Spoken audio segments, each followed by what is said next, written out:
Well, Ukraine is thousands of miles away, but one city there is much closer to the hearts and minds of people here in the southern tier. WENY's Nick Quattrini explains. The city of Corning is the sister city to the city of Lviv, Ukraine, and it's been that way since 1987. The partnership began when Corning Incorporated had a factory in Lviv.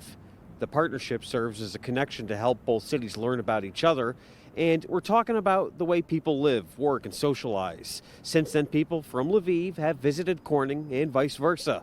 Before I left to travel to Ukraine, I spoke to members of the Sister Cities Association in Corning to talk to them about the city of Lviv. I have been to Ukraine several times, a wonderful experience. The people are very outgoing, very warm.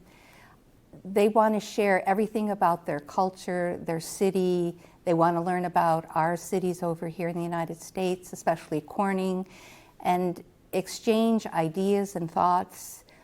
It's a good place to make new friendships we've enjoyed over the years. And for the people that have not been able to go to Ukraine yet, I spoke to some of the members of the student chapter of the Sister Cities, and here's what they had to say. As a club, we are concerned about Lviv and their people. We really hope for a quick resolution and the people can come back or go back to experience life, enjoy their families, feel safe.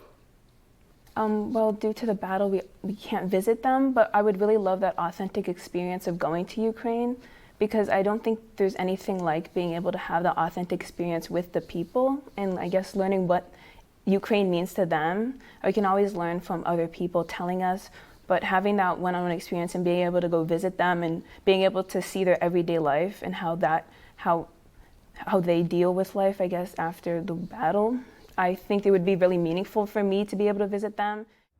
Now, of course, we all know there's a war going on in Ukraine right now, but when I spoke to members of the Sister Cities organization, they said that once the war is over with and peace begins in Ukraine, that they would like to reconnect with their counterparts there. Reporting from Warsaw, Poland, Nick Quattrini, WENY News.